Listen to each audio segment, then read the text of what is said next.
Oh yeah, we got test kits? Hell yeah. Let's go. I gotta check all you. I don't know where the hell y'all been. Yeah, no. So open that. Okay, I'm not gonna lie. I've done a lot of podcasts, but Step back there. this one I'm kind of like actually nervous for, you know? Why are you nervous about it? I mean, bro, You pass this test, we'll be all right. You're doing great.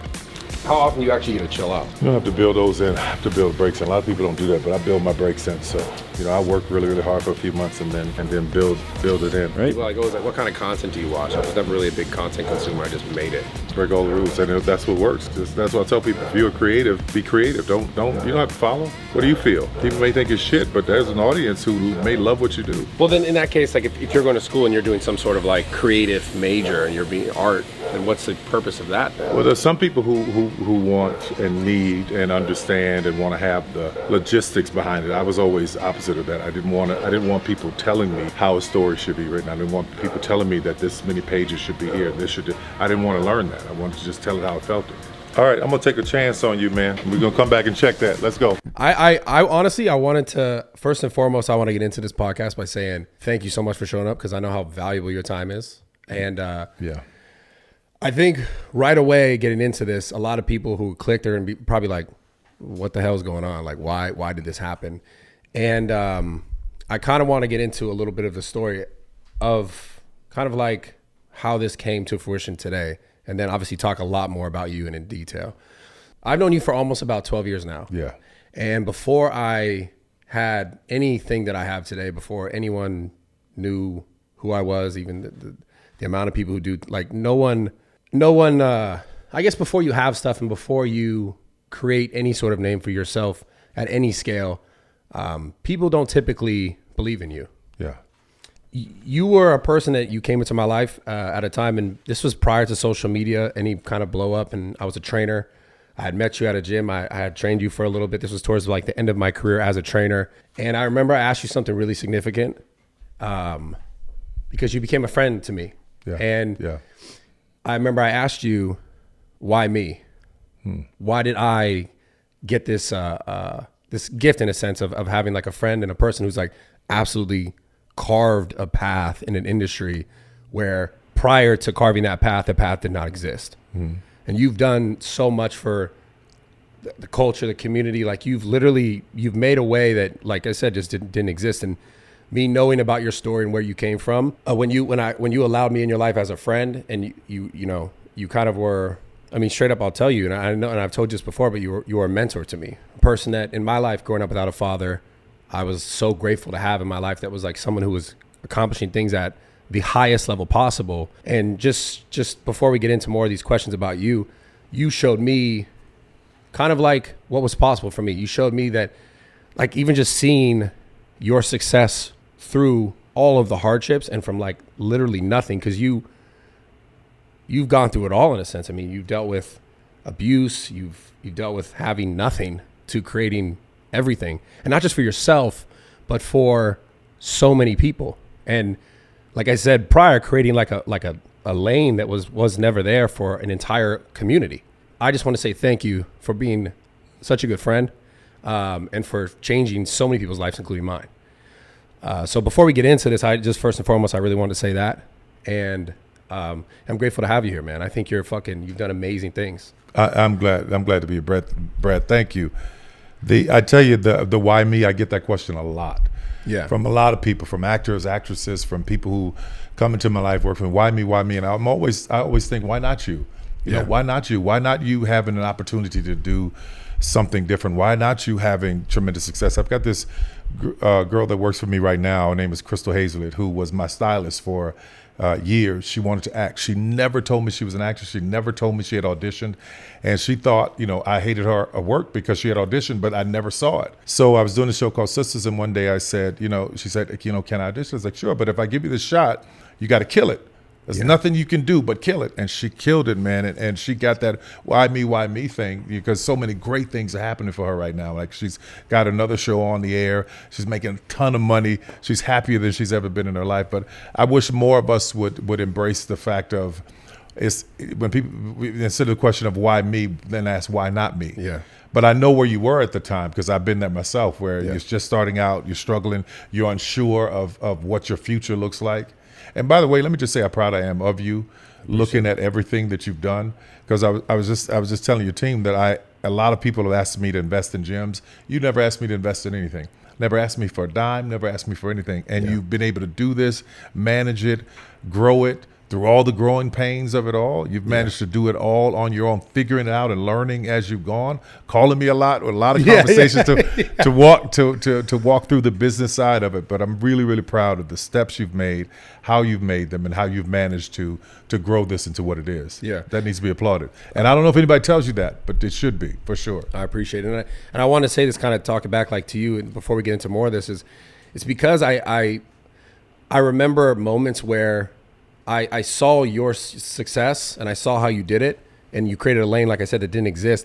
And I remember thinking like, oh, if he can do it, then I can do it, because knowing what you had been through and what you had gone through. That's what my life is about, man. Yeah. And I also want to stay, like, it seems as though a lot of your, if not all of your content, movies, productions, everything that you're involved in, that is created from you, is it has meaning. Like, it has life to it. It doesn't seem like it's a superficial, like it's just to get clicks or get views or make sales. Like, it seems like even like everything that you've done, like the plays, at the end of the plays where you have the talks, and it's like there's a meaning to almost everything, and it all comes from like a deeper place than just like, I'm trying to write this script so that I can make some money. And and with that, let's just jump back a little bit to the understanding of the opportunity to do this and having people see it, how important that is to see it. Because I didn't have anybody in my life that I saw growing up that was black and doing well. I didn't see a black man doing well except the pimps and the preacher. You know, they was the only one that was doing well in my neighborhood. Oprah was on the air and I would see her do well. But it's so important for people to see it, to know that you can make it. And in my life, I tell people this all the time: God doesn't waste my time. Like, if you're able to get to me and we become friends and and you're in my life, it's for a reason. It's for you to see something that is to help you on your journey, your path. Because I'll never forget working with people who were tremendously successful when I had nothing. And I'd always get frustrated, like, why am I doing this? I got so much inside of me. Then I learned to sit back and watch and pay attention, because being in their presence, I was learning so much of stuff that I use now. So if you're ever fortunate enough to, and I'll say this to anybody listening, if you're ever fortunate enough to get in the presence of people who are successful, it's not about a moment of like, oh, let me show you what I can do, as much as it is like, there's something for me to learn from this person for my future. Like, people show up in your lives, in our lives, to help cultivate us for whatever's next for us. Like, I'm doing way better than any of those people ever thought they could. And I thought, man, they're at the pinnacle. But every lesson they taught me, I was able to use. So it's so important, man. Why do you think it's hard for people to allow themselves to go through the hardships? Is like people kind of look for an easy way? Because when I ask this question, because I know specifically, and I'm wondering what made me this kind of person, that I saw your success and I was like, oh, because where he came from, and I'm thinking about because where I came from in my childhood, I want to be able to almost prove to myself, or prove to my mom, or prove to my family, or prove to you even at some point, because you kind of became a mentor figure in my life, somewhat of a father figure. I wanted to prove that like I could do something great by my own accord. And I, you know, you said earlier that I didn't ask you for anything, like I could never take a handout. I always felt like I couldn't. I remember when, even at the moment when I was doing all the social media stuff, and prior to even meeting you, I had lived in my car for like, I think like 4 months. And I remember I could have went home. It's not like I didn't have a home to go to. I was like, but I always had this innate. All right, boys, this episode is sponsored by BetterHelp. Listen, it's never a bad time, ever a bad time to get some help, okay? Genuinely speaking, I am someone who has been currently going to therapy. It's convenient for me because it's like, you know, pretty close to my house. I like my therapist. But personally, I've been dealing with a lot of stuff that I'm like, man, I'm getting to a point in my life where I kind of keep getting into, not necessarily the same exact issues, but like my reaction to a lot of similar problems in my life seems to kind of repeat itself. I'm like, okay, I want to break this chain, right? So I've been going to therapy. Now, you guys with BetterHelp, you guys can do this in the convenience of your home. You don't have to travel anywhere. You don't have to drive anywhere. You know, no traffic. You can literally just log in to help you get a therapist that's right for you. It's all online. It's all web-based. It's super simple, super easy. I encourage anyone, if you feel like you actually need help, it does help to have someone that you talk to, whether it is web-based or in person, that you're not, you know, you don't want to just always talk to your boy or like a friend or like a family member, because a lot of those people sometimes will have biases based on like how much they know you or what they know about you, or maybe a friend who thinks like they're going to get something from you out of being nice to you, or there's so many things that can kind of, that's part of my own therapy that I need to deal with, but like there's a lot of stuff that can come into like seeking help in certain situations where like if you have a therapist, for example, for BetterHelp, you can get someone that's going to be, you know, non-biased to your situation. So check out BetterHelp. Go to betterhelp.com/RAWTALK to get 10% off your first consultation. Again, guys, that's betterhelp.com/RAWTALK to get 10% off. betterhelp.com/RAWTALK to get 10% off.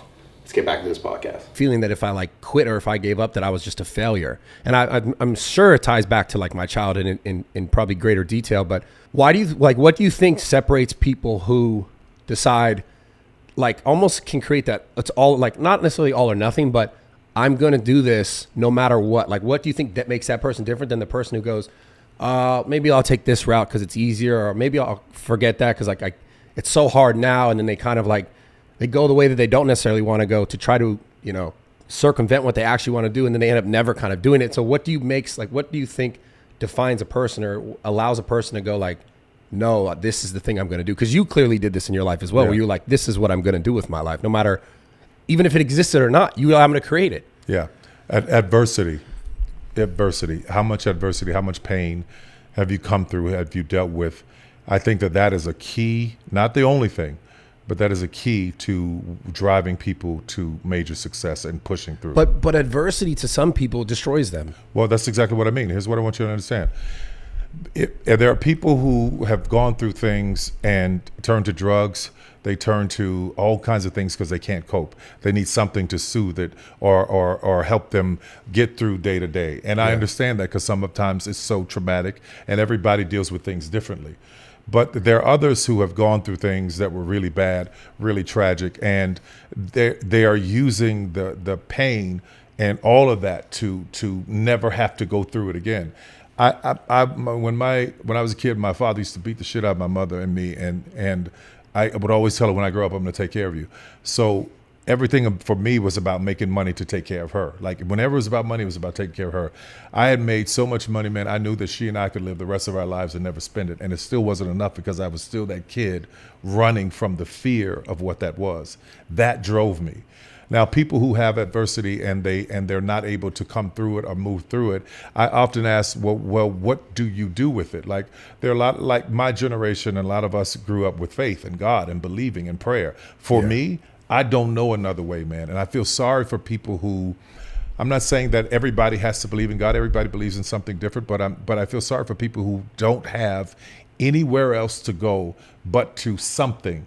The distraction of social media, the distraction of television, the distraction of this, the distraction of a relationship, rather than being able to sit in the pain of something and hold it and harness it to use it. So my hope for people is that in their struggles, they realize and understand that every bit of it is about something like you in the gym and working out. Every time you lift a weight, what you're trying to do is gain a muscle. Well, that's not light work. That's hard work. Yeah. You got to take dedication, and that takes dedication and focus. And it's the same way in life. These things that come to challenge you are not trying to destroy you. They're building muscle inside in your brain and your mind to make you stronger and figure out how, when they show up again, which way to move. That's what I believe. Yeah. Well, it's interesting because like the whole muscle thing, like that was a physical representation of me and my internal struggle. Like, because it wasn't like I was like, oh, this was the thing, like that I got to a point where I was like, oh, I really like this and I love this and I want to get bigger, I want to get stronger. But originally it started because of the lack of, father figure in my life at a young age. Obviously I lost my father when I was 6. And then when I found the gym, I found this like camaraderie in the gym and what the gym meant to me, and the learning moments from the older men that were in the gym teaching me how to lift, how to do the bench press.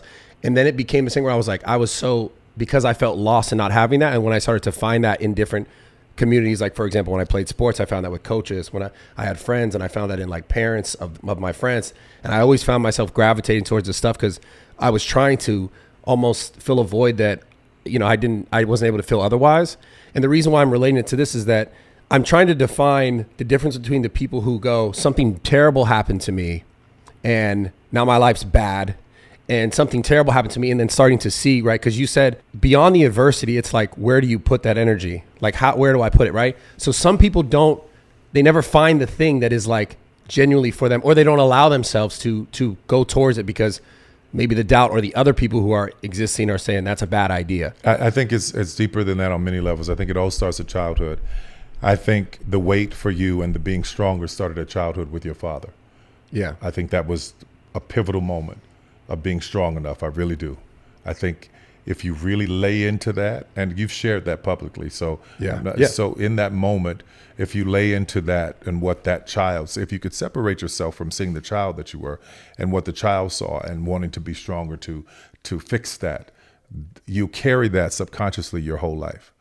And also I think about childhood is where everything starts, and every situation, everything you go through in life, every moment, everything your parent does, everything your brothers, siblings say, what the bully says, all of those things are putting things in your suitcase, right? Yeah. So you pack a bag, like you're going on vacation, you pack a bag, you take that bag on vacation, so you can have everything that you want, right? So with that bag, you got everything in it. It's all in it, everything you need. Sunscreen, it's all there. Whatever comes up, it's there, right? That's life. And when you have a kid, you're packing that kid's bag. And if that kid runs into adversity and trauma and trouble and looks in that bag and there's nothing to help with that, what do? So a lot of us got bags from our parents and bullies and friends, and we look in it and there's nothing to help us cope. So at some point you have to take a moment and go, you know what? They didn't prepare me for this. They didn't give me anything to deal with it. It's okay. It's okay. They weren't supposed to, because if they were, then I would have it. Generally, they were supposed to as parents, but a lot of times that doesn't happen. Yeah. So what do? You start, like for me, I started to work on my own stuff because I did not want to be in the situation of having things show up and I wasn't equipped to handle the pain of it all. And I've been through some crazy shit. Yeah. But nothing that I've been through in my adult life has been worse than what I suffered at the first 28 years of my life. So those first 28 years of my life prepared me for everything that's happening now. Yeah. Yeah. I just think that's important to know, because a lot of people, especially the younger crowd listening to this, like as they go through, because I've gotten a lot of questions at the end of podcasts. People ask me, I always do audience questions. People always talk about like, I'm 18 or I'm 20 something and I'm going through this, or I went through this when I was young and I don't have a direction. I don't know what to do. People are so like, as if, and I think it's fair because that's all they know at that point, that like, this happened to me, my life is over, what do I do? But that's just the beginning, like you're saying. I just want people to realize, who are going through things, that all these things, and I've said this many times in podcasts, they all make you who you're supposed to be. Like they're all a new opportunity to get better from. And I just wish more people were able to take from those like negatives to turn into positives. But I just feel like nowadays, and I want to we'll get into this topic a little bit. People are so externally focused on what's going on in life because of social media and because of the internet, that we lose so much sight of like what's going on inside here in our hearts, that allows us to actually grow from the moments in our life that we need the most growth from, and like genuinely looking inside. And I feel like we're not taught to look inside anymore. We're taught to look outside. We're taught to look at the external. We're taught to look almost at people sometimes with jealousy or envy and like this desire. You want this because, on social media, let's say you're 25 and you see some kid who's 18 has a success because of, something went viral. And there's this whole comparison game, this obviously thief of joy. We talk about this as like, how does a person now move through the world, in your opinion, because it's changed so much, and does not get caught up with what someone else has? Because it was different for me, to be honest. Like when I look at my early 20s, like social media wasn't what it was today. I grew in through it and I grew up through it. Like, how do you think social media is changing? I feel sorry for your generation, younger, because as great as social media was supposed to be, what a lot of us don't realize is we're victims of algorithms.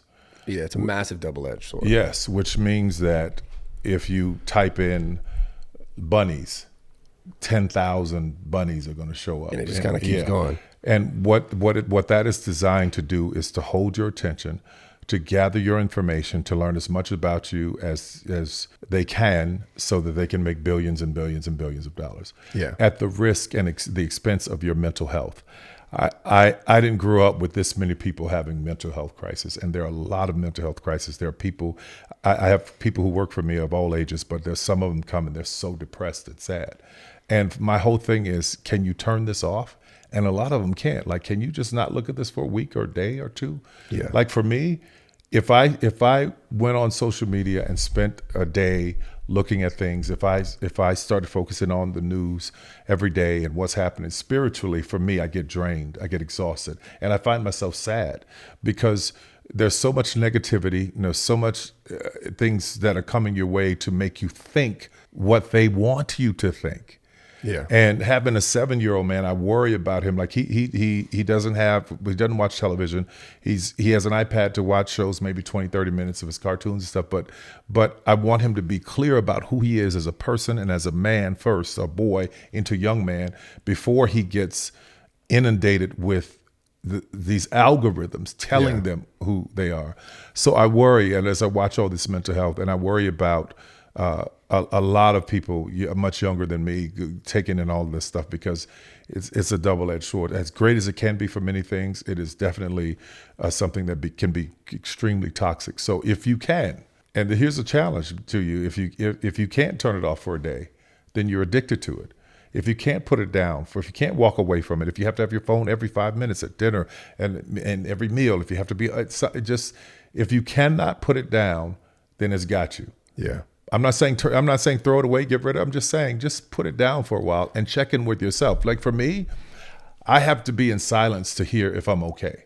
Like if I go through something, I have to be in silence so I can pray, be clear. Like, am I okay? How do I feel about this? What do I really think? So I'm asking myself these questions rather than some algorithm feeding me how to feel. Yeah. Yeah. And that's what I think the problem comes in, because like I don't think enough people are taught like this idea. Like because it's just normal. It's just like what we think is, well, that's just life today and that's the world today. So it's so just accepted that, like I said, I think we're getting further and further away from like true human nature. Like, because where does this go when, we're going farther and we get this Neuralink thing that Elon Musk is talking about, where it's like, now you're going to have this phone, this device basically in your brain where you could think of something, or I could send you a message based on a thought, like to like this crazy degree of we're getting so far away from being human that do you ever think it's going to like mess things up? I mean, it feels like, I think it already has. Yeah. I think it already has. I look at like people being bullied online, cyberbullying, and people being bullied, and people saying this person made me feel uncomfortable with this person. All of that to have opportunity to be empowered and have a voice is phenomenal. It's phenomenal. Absolutely. However, if you feel that everything is bullying you, everything, like you go to the store and the lady said, you can't have that, you have to leave. If you feel like somebody says, move, you're in the way in the line at the grocery store, and you say that's bullying, it's even if it was said that kind, right? Yeah. I just worry that it's made people overly sensitive. I just worry about the sensitivity that it's causing. It's like, hold on a second, because listen, I can tell you, there's no way in hell they could have grew up the way I did, because everything was bullying, everything was getting your ass beat, everything was all those things. So I'm glad there's an outlet and a place and a voice, an opportunity for people to voice their concerns. But I also want people to identify what it really is. Yeah. Right. Well, that's what I'm saying. It's like it's taking away from our human ability to identify like real problems in our life and go like everything's a fucking problem and feel real pain. Real pain in the sense of like I had people working for me, man. I'm just like, I've got to go. I've got to go. What's you okay? Yes, we've worked 5 hours. I need to go home. You worked, yeah. What? You worked 5 hours? Yes, this is too much. I've worked 5 hours. I don't want to work 5.5 hours. That's too much. I'm like, okay, well, you going home then. So I was like, going home. Wow. Yeah, but me growing up 16, 18, 20 hours a day, just working all day long still. Yeah, and what I've understood on your come up, I mean, we were talking about this earlier, not on the pod, we were talking about this prior, but Is it true that you did 365 shows, 360 when you're doing the plays, The live plays plus in a year? Sometimes more than that. So there was 8 shows on the weekend. So yeah, more than that. Every day, grinding it out, showing up city to city. There was no, oh, I'm tired. No, man, I got 30,000 people coming this week to see these live plays. They want to see Medea. Hello. I don't know why, but but I got out there and I bust my ass because I knew I was building something, right? Yeah. And I knew what it was like to work for somebody else. And when I worked for those other people, I honored them. I made sure I did a good job because there's a scripture in the Bible that says how you honor another man's, God will bless you with your own. Yeah. So when you're working for somebody else and you've got a dream of your own, make sure you're taking care of that job as you're moving towards yours. You know what I mean? Yeah. So yeah, no, 300. That's nothing for me to work that hard and grind it out. But that's why I'm here at this place. Like even now, having thousands of employees at the studio coming to work every day, looking at young people your age and younger coming in, having an opportunity to be in a business that they never thought they could be in. Yeah. You know, directing and writing and acting and making millions of dollars and their whole lives change. Coming to see, man, I just bought my mom a house. Man, I just did this. I paid off my student loan. All of that stuff, man, makes me feel incredible because at this point, there's no other reason for me to keep going, working that hard. Yeah. I can be on the island on a boat somewhere, right? But what's happening for them is why I'm showing up every day. Well, I find this so interesting about you. You said about this honor idea and this like respect.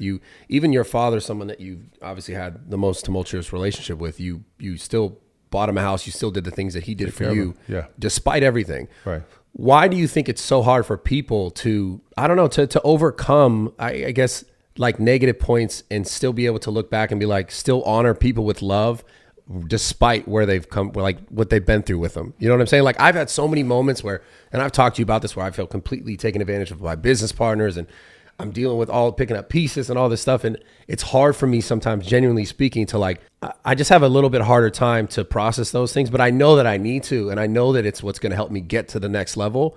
Why do you think it's so difficult sometimes to release that, to let go, to give the honor, to give the love regardless and continue to move? It was harder when I was younger, but as I got older, I realized something.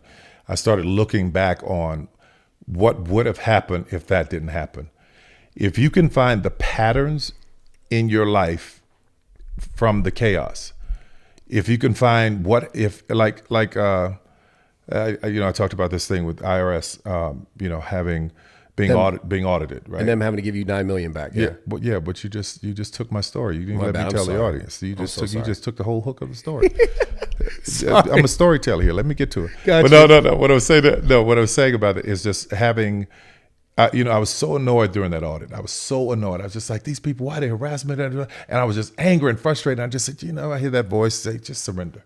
And in that surrendering, I just go, okay, because I'm writing crazy checks, $100,000 check, $100,000 check, another 100 for accountants because of this audit. It's going on for 3 years. I'm going, what the hell's going on? Yeah. But when I surrendered, I said, okay, something's got to be here. I got to learn something. I'll just walk through it.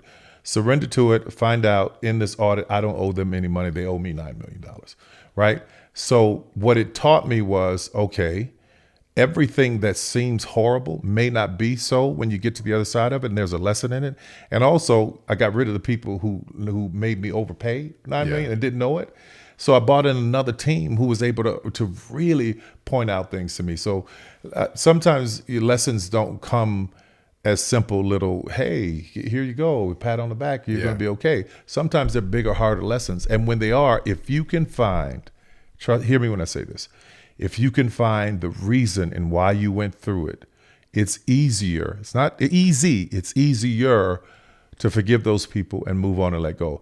But I don't believe anything that has happened in my life has happened because it was just happening. Because everything, good and bad, that has happened in my life happened for a purpose. And every time I look back on it, it was a reason.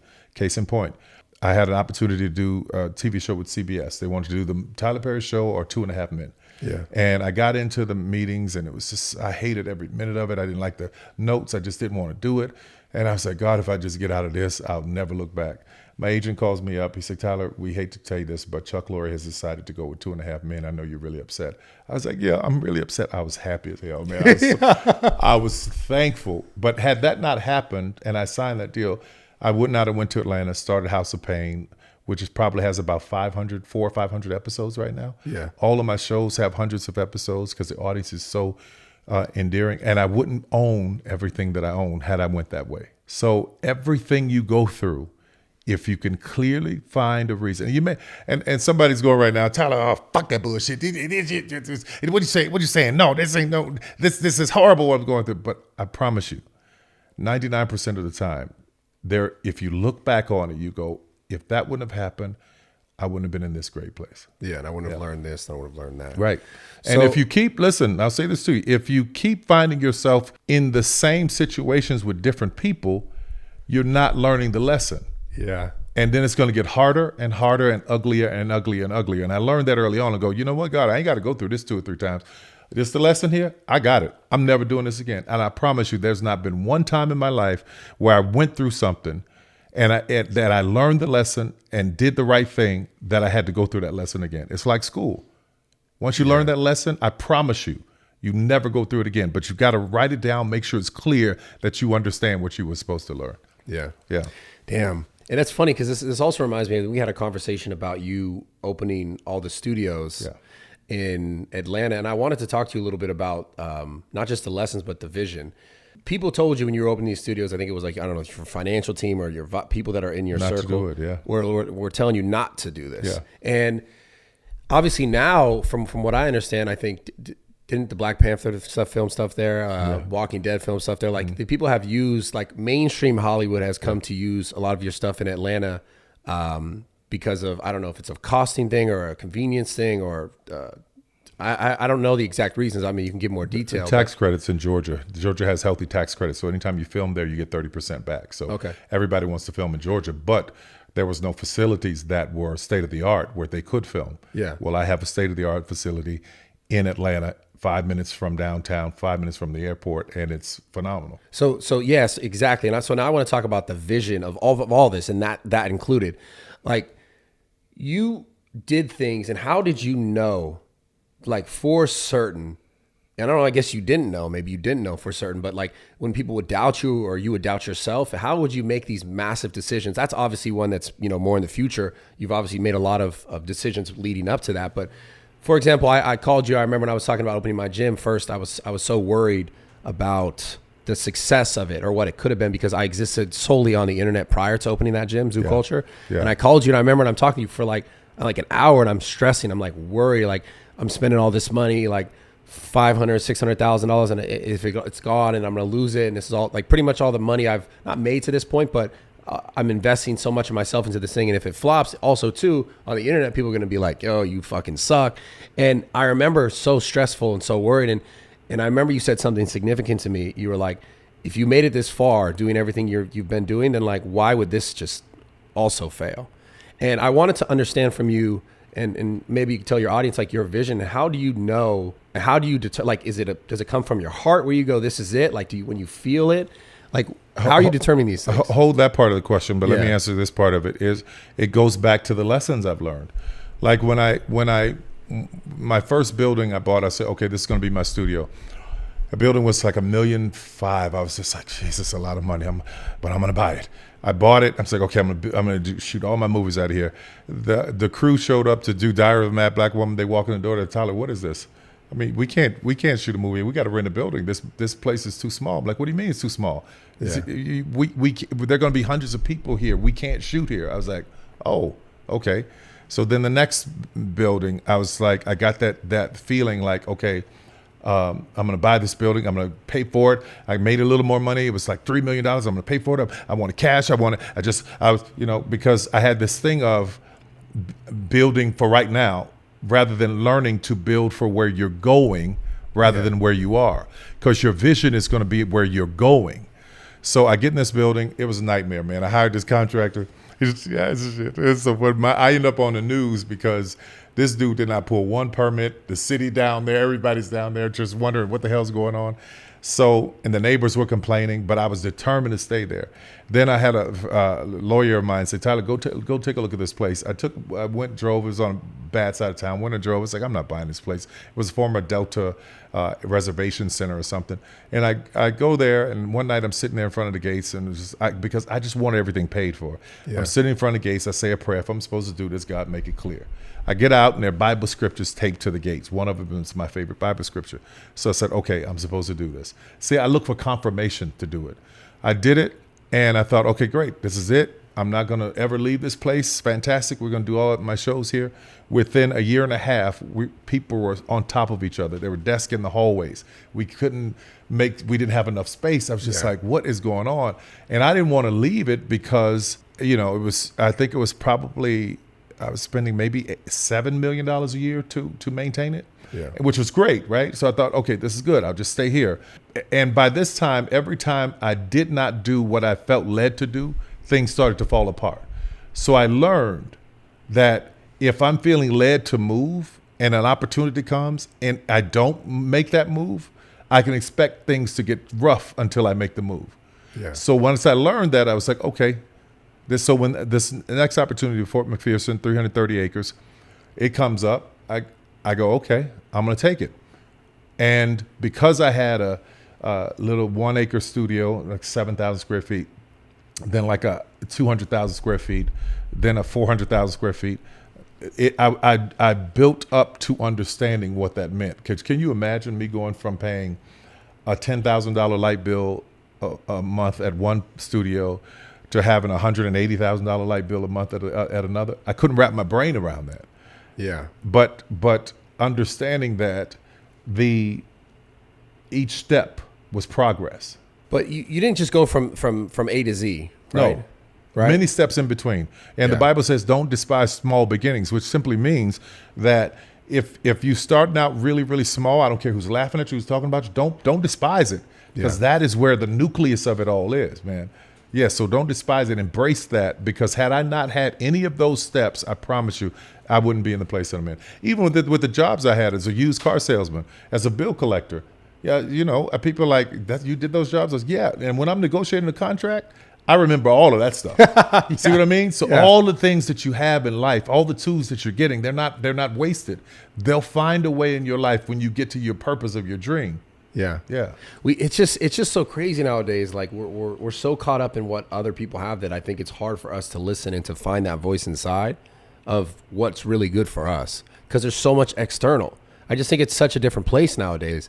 It is, and I wouldn't be envious of anybody growing up in this time. I wouldn't have wanted to grow up at this time because we had the opportunity to make mistakes without it being on the internet forever. Yeah. We had the opportunity to say the wrong things, to go out, get drunk, get caught up, and do all. But now, anything of this generation, and I worry about this for my son, anything you do is a record for life, and everything you put on the internet is a record for life. When I'm hiring people, I check their pages.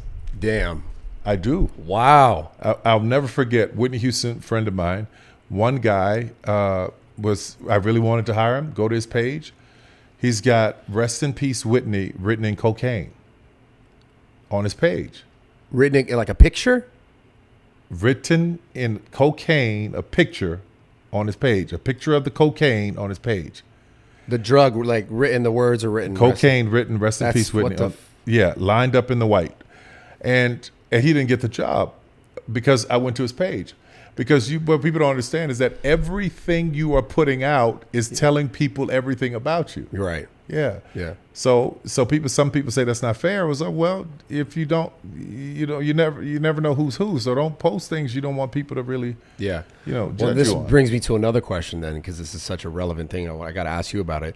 What do you think about Kanye West right now and all the things that he's saying in relationship to all this wild kind of talk about Hollywood and it obviously being on the internet, and he can never really take those things back, Two things, and he's paying a big price for it. I don't care how much money he has. He's losing a lot. He's paying a huge price for it. And what you have to understand is this, man. My mother worked at the Jewish Community Center. So when I was growing up, she would be home on certain holidays. So she taught us about Rosh Hashanah and different things the different Jewish holidays. I think I said that right. And she came home crying one day because, they wanted to, I was like, why are you crying? She's like, they wanted to blow the place up. She took care of babies, Jewish kids in the Jewish Community Center. They were nursery kids. She couldn't believe that somebody could have that kind of hate, right? So anytime I hear somebody who makes anti-Semitic statements or blanketly pulls people into one thing, I am beyond concerned on one side of it and mortified on the other. So, and then I look at, what happened on the 405 with this huge sign, Kanye's right, and and they're doing the Hitler salute. And when you have a voice and you have millions of people who follow you, you have to be really, really careful what you say. Yeah. Even if he feels that way, he has the right to feel however he does. Of course. But when you start to share it and you have a following, that's really, really difficult. But just like I don't understand how anybody, especially somebody of color whose ancestors came through horrible abuse, a lot of things that are on the same lines of what Jewish people went through. Right. I can't understand how somebody who comes from that stock, that lineage, could have that kind of make those kind of statements about another people. But on the other side of it, I cannot understand someone who has a mental health issue. Like, I've never had one. I've got family members who've had one. No matter what I do or what I try to do, I can never put myself in those shoes. Yeah. So I don't know, but my hope is whatever is going on with him, that it gets better. But I'm very, very concerned about him. Yeah. Yeah, the thing the thing, like I said, that is most concerning, I think, is not just specifically, we'll talk about, enough talk about Kanye, but the blanket statements of things on the internet. Did you hear about the Andrew Tate stuff? I don't know what that is. Yeah, it's fine. No worries. But the blanket statements of, like, say, okay, if you go, Jewish people or women, or you make these statements and then they follow with what comes next, it becomes dangerous because you have people who maybe because of age or because of life experience, like, they could take a concept and completely run with it without, like, being able to identify all the details and niceties regarding to it. And they just kind of like those people who are, well, I don't know what the fuck they were doing, taking pictures, like doing the Nazi stuff, like on the 405. It's like they're maybe not critically thought enough to go, okay, maybe this isn't the best thing to do, or maybe there's a different sort of motive or intention there. But I think it gets dangerous on the internet, which is why, like, we've been seeing a lot of, I maybe not be as aware of this, but recently on social media, like, people get banned or getting canceled, getting taken. That's why I was referencing the Andrew Tate thing, being canceled or taken off platforms entirely because of the things that they're saying being like these kind of like very like decisive, controversial, and sometimes blanket statements of like groups of people. And people aren't overall, I think, in nowadays being taught to critically think about concepts or things that are happening. We're just I don't know how you could be taught to critically think when you are being inundated and told what to think by algorithms. Yeah. Listen, I've got a 7-year-old son who goes to school with every race imaginable. Yeah. And to this day, he has not come home and said, the black kid said this, or the Jewish kid said this, or the Indian kid said this. He'll come and, the girl with the red hair, yeah, or the guy who's wearing the blue shoes. And that purity, that innocence, I want him to hold on to as long as I can, because this world can be really, really cold and really, really ugly. And I think that, especially being a black person who grew up in the South, whose parents grew up in a Jim Crow South, I know racism firsthand. I know what it feels like. I know how awful it is to be blanketed. I still, to this day, know what it's like to walk up to a store and they won't open the door because all they see is a black man before they even know to this day. My hand to God. No way. My hand to God. What? My hand to God. I was in a store recently in Beverly Hills, and I was building a house, and there was a bathtub in the window. It's on La Cienega, beautiful bathtub. It looked antique. And I go and I'm looking in the window, and I go up to the door, and I knock, and the woman comes. She looks up and she just stops, and she goes, I was like, "Can I help you?" I was like, "I want to see the bathtub." Okay. And she's really doing this, and she goes, "Okay." So she reluctantly, slowly opens the door, staring at me the whole time, and then she goes, "John, I'm up front. John, I'm up front. We got a customer up here, John." I kid you not. So I go over, I look at this the is at a house you're building. Yeah, house I was building. I go over, look at the bathtub, beautiful bathtub, get all the information.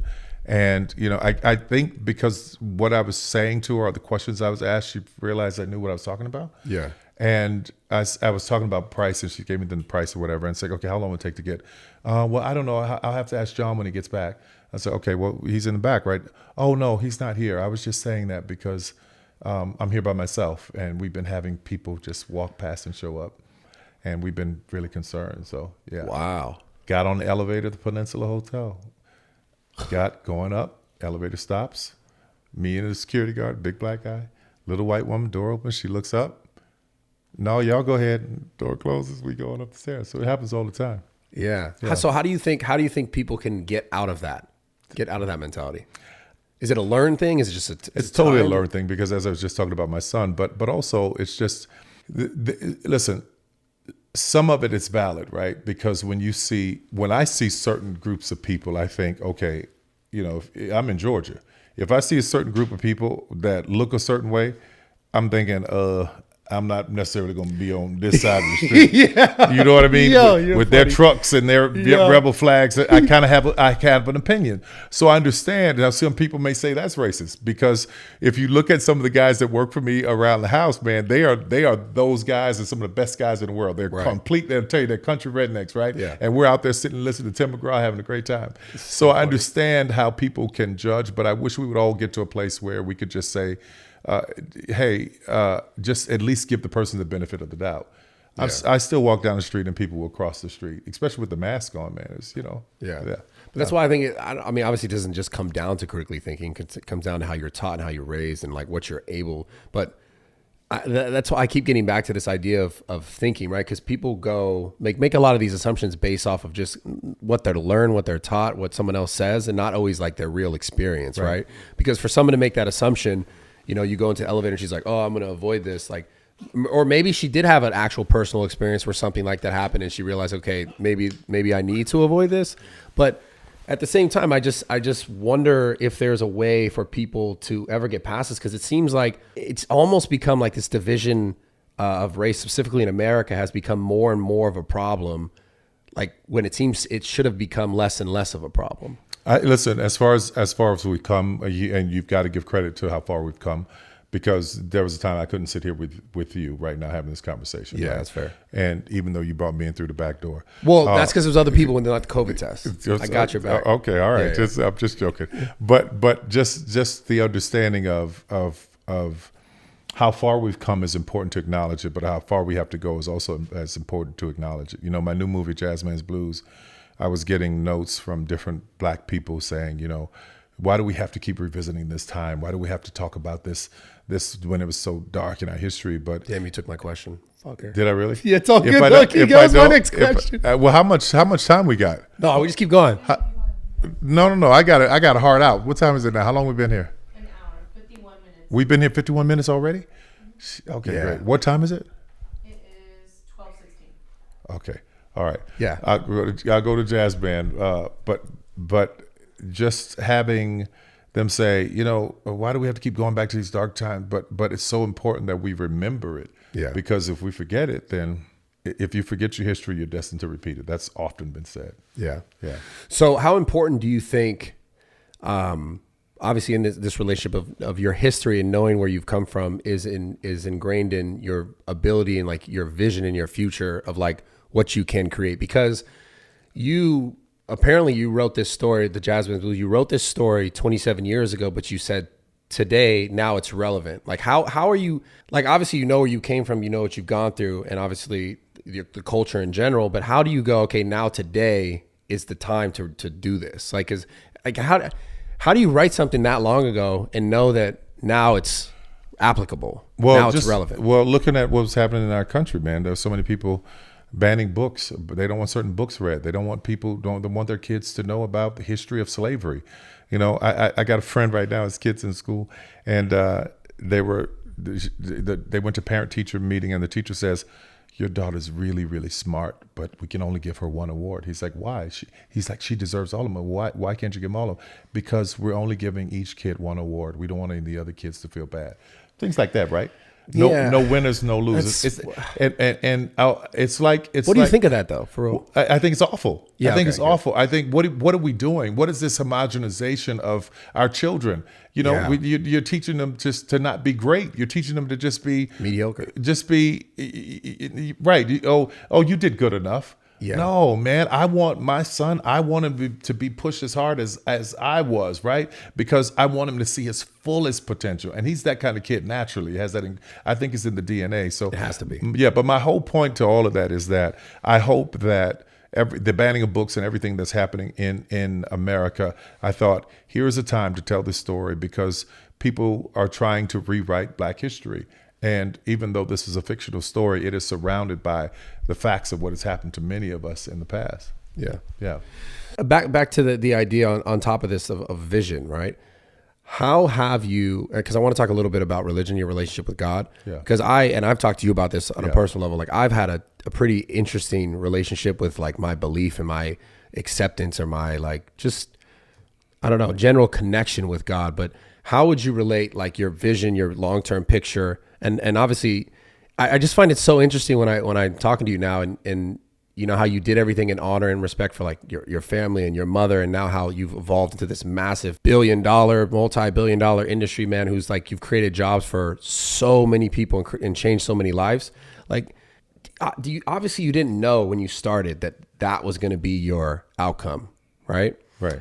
But where along the way were you like, did you start to see it come to fruition, and how did God play a role in it? And how had you not ever lost connection, or have you lost connection with God along the way? And there were moments when I never lost connection to God, but there were moments when I was very angry, very frustrated, because I would pray and believe, and I would think things were going to go great, and then I'd see people, you know, selling drugs, doing way better than I was, and doing things and destroying the community and doing horrible things. I was just like, why is it not happening for me? I'm doing the right thing. That was really, really frustrating for me. But you know, from very early on, I was taught to pray, and I've never stopped praying. I still pray to this day, sometimes 2-3 times a day. Just you know, it's a prayer for me is as simple as, you know, talking to God for 30 seconds. It's very important to me to have that foundation and that base to something much greater, much higher, because there's so many moments in my life that I cannot explain how they happen, why they happen, the timing of them happening. Yeah. That you could be the most talented person in the world, or you could have no talent at all. It takes everything to line up for you. And I don't care how powerful you are, how much positive thinking you think you can do. You can't line those things up, right? I feel for me, that has always been God in my life. And I'll never lose my faith. I'll never lose my belief, because that is all I have. When I'm on my plane at 40,000 feet, if something goes wrong, all I have is my faith in God. Yeah. You know, if somebody gets sick, God forbid, I get sick or something, all I have is my faith. There are things that are out of our control. And for me, if I don't have my faith, you may as well go ahead and bury me.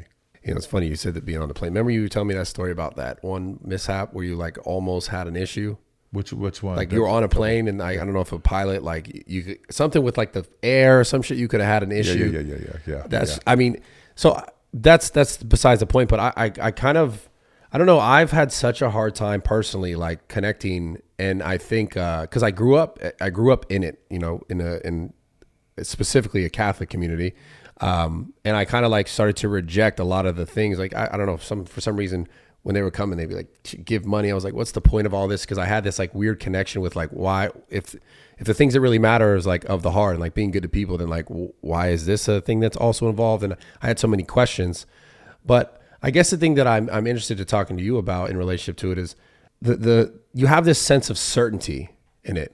Like you never waver from that. Like I've wavered, and I think like, I don't know. I think it was related to the idea of like you said, even when it wasn't going your way, I don't know. I sometimes had this like resentful feeling of what happened to me in my life, and that like I didn't have what other people had. And I felt like, well, you know, why didn't I have these things? And I think I find it so interesting that like, it's, I don't know, like all this, even as I say it now, it's like, wow, that's everything we also just talked about, which is like, things are happening as exactly how they're supposed to happen. And It's up to you to identify those things. And I think the thing that's most impressive about you is the vision, like I keep talking about, the identification of these moments and these things, and being able to turn these things into massive, crazy industry for so many people, obviously including yourself. And I just wanted to know, what do you think the secret to success is? How did you do it? I mean, so many people probably wonder, and they probably have all these goals and these dreams and aspirations, but you know, they don't do the small details. Like they don't learn from the mistakes because they go the left way and they say, oh, this is too hard, right? Or the thing that's happened to them, they go, someone thinks it's a better idea, I'm going to do this instead. Or I was too hurt doing this, so I'm going to go do that. Or I'm going to avoid this, even though what I really want. Like, how did you determine that no matter what, like you were going to do something. Cause I have a lot of it in myself now. I know that I've doubted myself a lot getting to certain moments and coming through certain issues, but how did you have so much determination in it all? The one was the drive to take care of my mother. Like I had to do well in some way, in some capacity.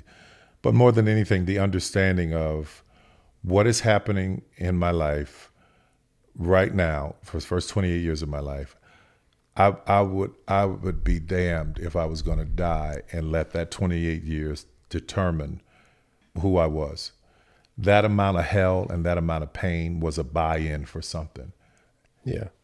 Everybody who's going through something, there is a reason for it. And I was suicidal. If I had been successful at the suicide, I would have never gotten to the other side to see what I was paying for. And the pay, and people say, "Oh, that's so cruel. You were paying for it. That's so ridiculous, Tyler. Well, you're paying for something." No, what I'm trying to get you to understand is that life is going to happen. You're going to be born into some crazy situations, circumstances. Things are going to happen. But what is the other side of it? To everything, there's an opposite. There's up, there's down. Yeah.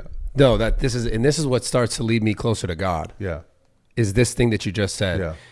Because I've experienced now. I feel like so much, obviously very positive and good in my life, but I've also experienced a lot of like evil, and I think that idea in relationship to obviously how we were talking earlier, how almost things just kind of line up perfectly, and how like even small examples of like the human body and how it's so perfectly created, the brain, all these things that it's like it just to me the God thing makes more sense because of those details.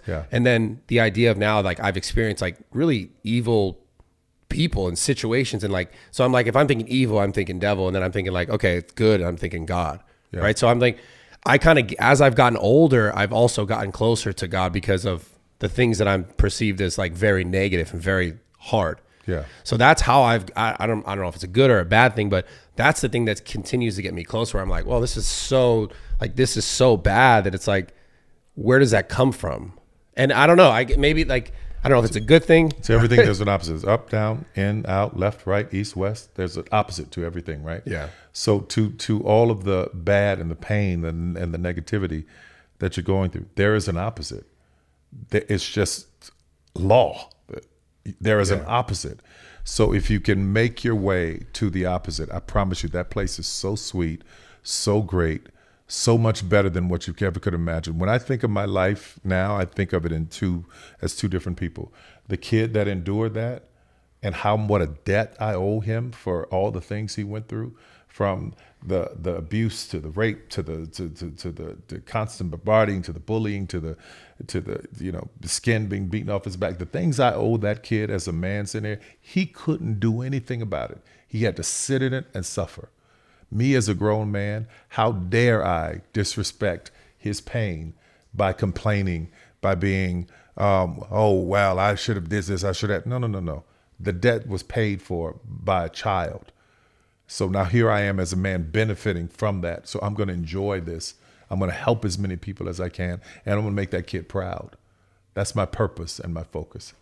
I want to wrap this up because I know you don't have a ton of time, but I want to talk about one more thing, and it was also something very significant and related to this point that you just said about me and my father. And I remember at one point you told me, because I would have these conversations with you about this and about my situation. I think I was probably one of the first people you told about it. Yeah.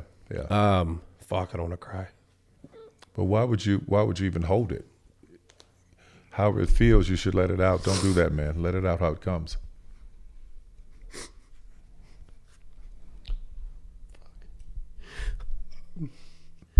Fuck. Just speak through it. I think one of the most important things that you ever taught me, you told me one time, you said, fuck. The reason why I'm so emotional is because this changed my life. Yeah. You told me to write down almost like a letter to my 6-year-old self. Yeah. In relationship to my father taking his life, hanging himself, and how it affected me as from my perspective as an older man to a 6-year-old, and like kind of telling my younger self, hey, this is what happened. This is why, like, this is why you'll be okay. This is why, this is like what I know now. Yeah. And that's the thing that I think is so significant, man. Like and we kind of keep talking about it, but people get so caught up at where they're at and in the moment of like the negative and the darkness and the evil, and they don't see the light. Yeah. They don't believe that there's anything. And I remember when you told me to do this, how much weight it took off me, because I was able to look kind of back at a situation that my perspective then was so different than my perspective now. And I was able to look back from an older state and understand that it wasn't as simple as what I thought it was then, which was my father didn't love me. Yeah. And I'm not good enough. Yeah. And I was so caught up in trying to be like strong and for my family, for my mom, for myself, that like I built up so many walls in who I was. And it's crazy looking back now how much it affected even my personal relationships, my intimate relationships, my relationships with my family, friends, everything. Because I was so like, I tried to be so strong.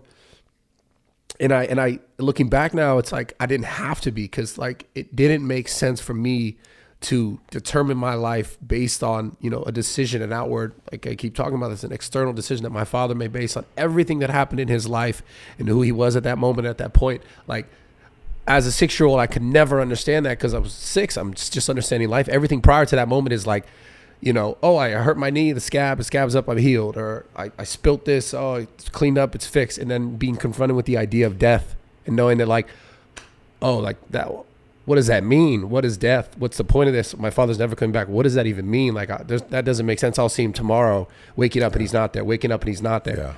Yeah. And you taught me this, and it was one of the things that I wanted to say before this ended, because I want people to understand that this changed my life. This writing this and giving myself that perspective, like back to my 6-year-old self with the newly found information that I have, going to that point that I went to, and I was in my mid-20s. And I just want people to understand that first and foremost, like we keep talking about, is that everything, we said this earlier, everything that we go through, every hardship, every downfall is going to be a new opportunity to learn and to grow and to become better and to go closer to where you really want to go. You just have to allow it. Yeah. And that's something that you taught me, and I'll be forever grateful. And I just really wanted to share it, because I would encourage anyone to, in any form, you don't have to necessarily be writing a letter, but like go and not attack, but go and try to look and learn from the completely new perspective of what you know now. Like understand that things are supposed to, like bad's supposed to happen. There's no way that you're not going to experience life without it. I don't know if bad is supposed to happen, but I do. Well, I can take you to a Bible, a scripture in the Bible that says, "Man are given few days on earth, and those days are full of trouble." So yes, there will be trouble. Yeah. Right. But there's something very, very powerful about understanding why. The why, and some people don't get it. Some things have happened so tragic to so many people that they don't get the answers to the why, right? And I feel horrible for a lot of those people. But for the most part, there are a lot of things that happen, and there is a why, there is an understanding. And if you were, like, for the reason I wanted you to do that, and I've told other people to do that as well, because it's something I did. I wrote a letter to my younger self, and as again, I feel like we're separate, just to be able to tell him all of the things that I said earlier. Yeah. So you think this is powerful now, and that changed your life? Wait till you have a kid. Yeah. And that kid is 6 years old, and you really understand how pure and innocent that 6-year-old is, and how wrong it is for that 6-year-old to want to take on the burden of what his father was dealing with. But as children, we naturally do. And as children, we hold on to those things. And as children, we carry that into our adulthood, and we act out in our relationships, in our friendships, in our business. We're carrying the stuff that was given to us in our bags, that wasn't ours. But I'm so glad that was able to help you, and I hope that anybody else who's really struggling could go back to the age of the trauma and write a letter to that person and tell them what, that person being the child that you were, what you felt, how bad it was for you, and where you are now, and what you're going to do to make sure that that part of your life and that child is proud of where you're going. It's powerful, man. Yeah. It's powerful. That's amazing. Yeah, brother. Damn. Yeah. So before we end this, let's do 2 audience questions. So at the end of every episode, we do questions from the audience, or we'll just answer. Okay, cool. And then we'll get you out of here because I know that you have you got a heart out. So Okay, you've been amazing, by the way, man. I appreciate it, brother. Thank you. You are a legend, like just ultimate. Thank I appreciate you. I'm for glad. I real. told you I was coming, so thanks. Yeah, I'm glad we were able to damn. work it out.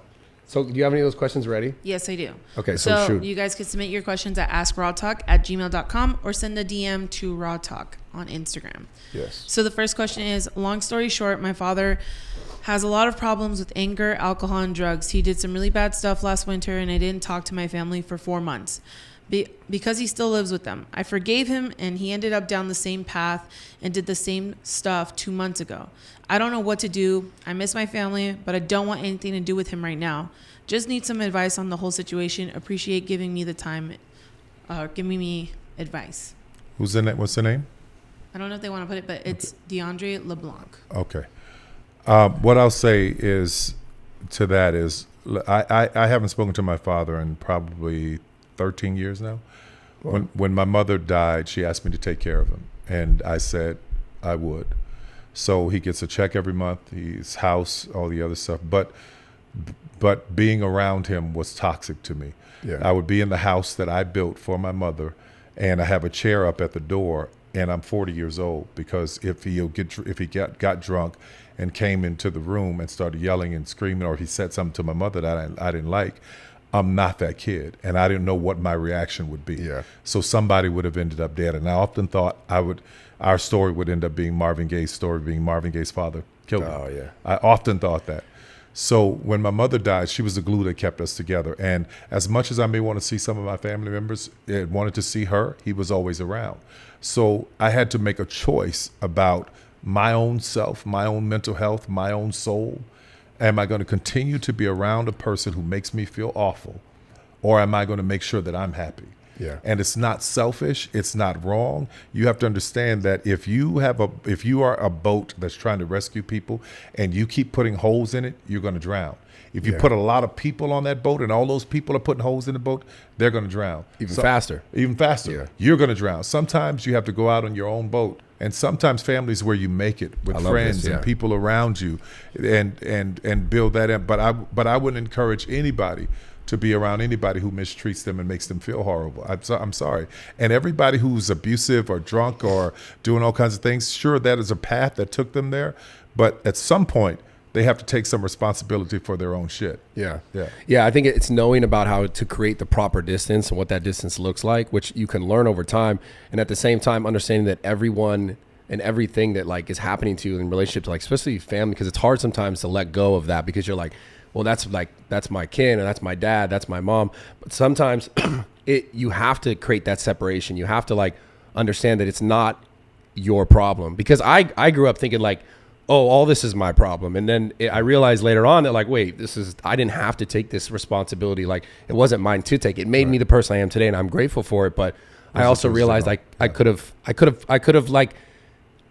but I didn't know, right? It's always in hindsight. So the person, if I can give you this advice now, is like create some sort of distance and allow yourself to be you, completely external and away from this. And don't try to come and fix this problem that like, it's not yours to fix. I mean, you could be there and try to be there for the person, but don't put that burden on yourself. Like you're saying, it's hard to do. Yeah, it's very hard. But protect yourself. My mother used to say when we make her mad, "You motherfuckers ain't gonna kill me," and she would go in the room, slam the door, wouldn't care, but wouldn't talk to us for a while if we all made her upset. So, but I understand that I ain't gonna let nobody kill me. Listen, you have to respect my space. Yeah. You have to come when you come into my house. When you come into my space, you have to respect it, because I've been through all of that. I'm not gonna let you be disrespectful. I'm not gonna let this man talk to me any kind of way. It ain't gonna happen. Yeah. That's beautiful. So give us the next one. So this person says they recently feel like they've lost some motivation in the gym, in life, and in general. And they say they feel a bit burnt out. And so they wanted to ask any tips on how to reignite the flame or snap out of a bad groove. Did he say how old they were or anything? No. Okay.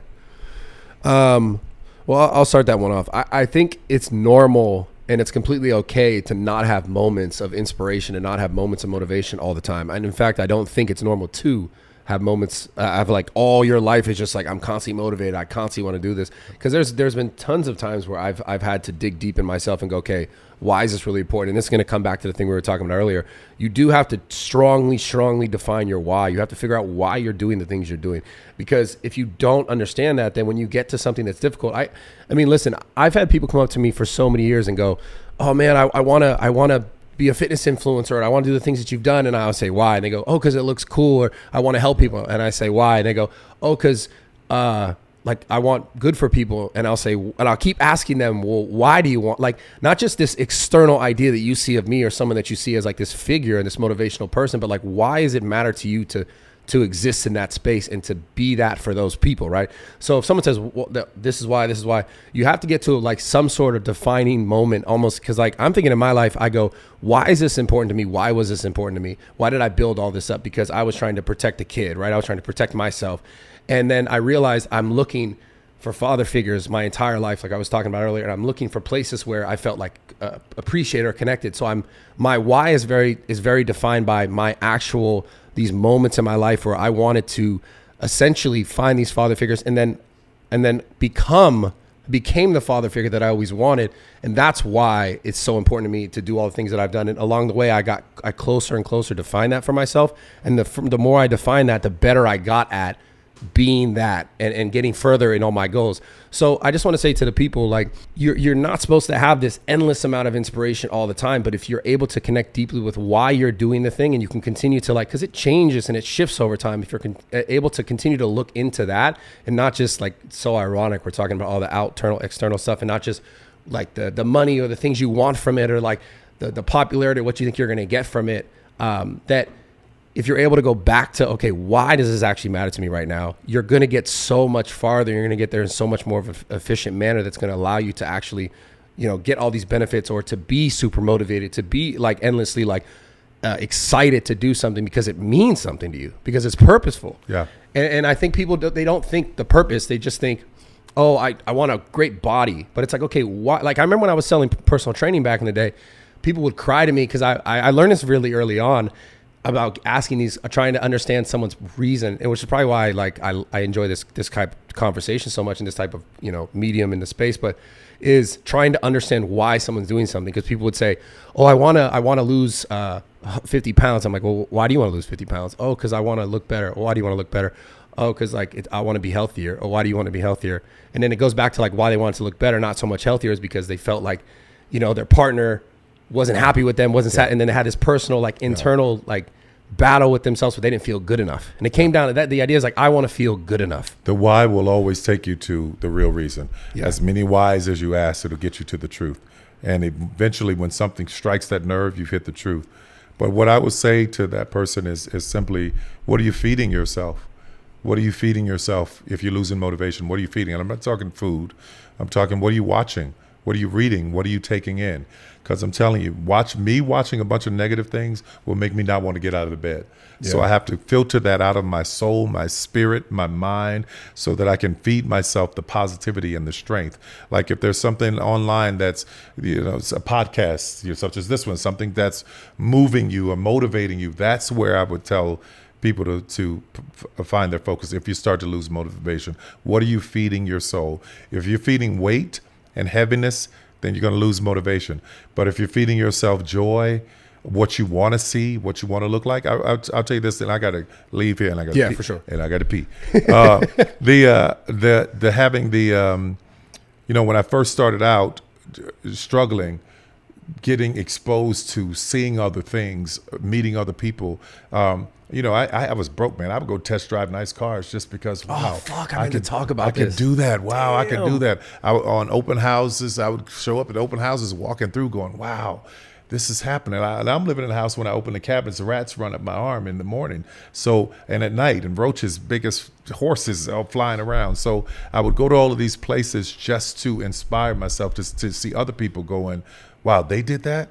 Then I could do it too. Now, these weren't black people. And my mother would be like, why are you doing that? That's for white people. She didn't know that I could do this. And everything I did blew her mind. But again, what are you feeding yourself? What are you feeding yourself? What are you feeding yourself spiritually, mentally? What are you reading? What are you taking? Yeah. What are you intaking? Because of the possibilities. Yeah. Like I was saying earlier, is like the thing about you that inspired me was what you'd done and what you came from. And I was like, well, if he can do it, I can do it. And then being close to it and seeing like, oh, this is real. Yes. And the same thing, like if you're sitting there watching bullshit always and like you're constantly consumed by something on, like I said, external and social media, and it's like negative, or even if it's positive, it's just taking you out of like yourself. And I just think we keep coming back to that. But finding your why, finding your purpose, those are the most genuine things that are going to help you get to success in life. And I just want to say thank you so much for coming and doing this. You're an amazing person. You've been a fucking great friend, and I love you, man. I appreciate you, for real. Thank you, man. I'm sorry I'm leaving a puddle of pee right here. No, it's all good. I appreciate it. Go to the bathroom. I appreciate it. Thank you. Yeah.